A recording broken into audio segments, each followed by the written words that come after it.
दो बहुओं के बीच तकरार। बसंती देवी एक साधु, धर्मवीर और सामंजस्यपूर्ण स्वभाव की महिला थीं। उनका दीदार करके लोग समझते थे कि वह एक आदर्श सासू हैं। उनके दो बेटियां सोनिया और रितिका भी उन्हें बहुत अच्छी बहन मानती थीं।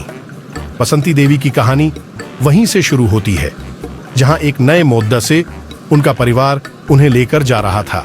एक दिन बसंती देवी के परिवार में कुछ अनुचित तकरारें हो गईं। सोनिया और रितिका के बीच की अवस्था बिगड़ रही थी और उनके पति मोहन भी इसमें शामिल थे। तकनीकी बदलावों और समाज में हुए परिवर्तनों के कारण उन्होंने आपसी समझबूझ को खो दिया था। तुम्हारी बहनों के बीच की यह तकरारें मेरे लिए अच्छी नहीं हैं। कुछ करो बसंती। बसंती देवी ने गहरे सोच समझ के बाद एक रात्रि में घटित होने वाले समय की एक कहानी सुनाने का निर्णय किया। उन्होंने परिवार को बुलाया और कहानी का आरंभ किया। कहानी का आरंभ। बच्चों, आपकी बहनों के बीच तकरारें तो हमेशा आती जाती रहती हैं, परंतु आपको यह याद रखना चाहिए कि एक दूसरे के साथ एक दूसरे का समर्थन करना जरूरी है। मैं तुम्हें एक कहानी से सिखाना चाहती हूँ। बसंती देवी ने अपनी जिंदगी की एक घटना का बयान किया। ये बात करीब 20 साल पहले की है। हमारा गांव बहुत ही छोटा था और लोग अपने आपसी संबंधों में बहुत ही मिलजुले थे।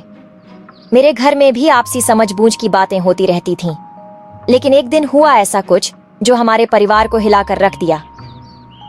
मेरी सास जीवंता देवी और मेरी बहन ललिता के बीच किसी बात को लेकर तकरार हो गई थी। एक दिन वह दोनों बहुत ही खौफनाक तकरार में पड़ गईं और हमारा परिवार इस तकरार के बीच फंस गया। उन दिनों मेरी बहन ललिता अपने आगे के किसी बड़े गांव में एक साधु बाबा के पास गई थी। वह वहां जाकर उनसे समाधान के लिए प्रार्थना करने लगी। साधु बाबा ने उन्हें एक अद्वितीय यंत्र का उपयोग करने का सुझाव दिया। वह यंत्र तब मात्रा में ही उपयोगी है जब दो व्यक्ति एक दूसरे के साथ सहमति से उसका उपयोग करते हैं। ललिता ने वह यंत्र लेकर अपनी सास जीवंता देवी के साथ बैठकर उसे चलाया। यंत्र ने अद्भुत रूप से काम किया और उनकी तकरारें कम हो गईं। उस यंत्र ने दोनों को एक नए परिवारीय सूझबूझ में मिला दिया। इसके बाद जीवंता देवी ने ललिता को माफ कर दिया और दोनों ने मिलकर हमारे परिवार को एक सजीव, समर्थनशील और सद्गुण संबंधी मिला दिया। बसंती देवी ने कहानी को समाप्त करते हुए कहा, इस कहानी से हमें यह सीखने को मिलता है कि तकरारों का हल सिर्फ समझबूझ, सामंजस्य और सहमति में है। एक दूसरे का समर्थन करना और समस्याओं को मिलजुल कर सुलझाना हमेशा बेहतर होता है। यह तो सच्ची में अद्वितीय कहानी है।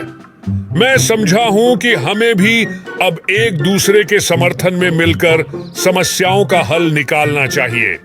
इसके बाद परिवार में एक नया माहौल बना और बसंती देवी की समझबूझ और सहमति ने उनके परिवार को सजीव और खुशहाल बना दिया। सोनिया और रितिका ने भी एक दूसरे के साथ सहयोग करने का निर्णय लिया और उनके बीच की दूरी खत्म हो गई। आपको हमारी स्टोरी पसंद आई हो तो आप हमारे चैनल को सब्सक्राइब, लाइक और शेयर कीजिए।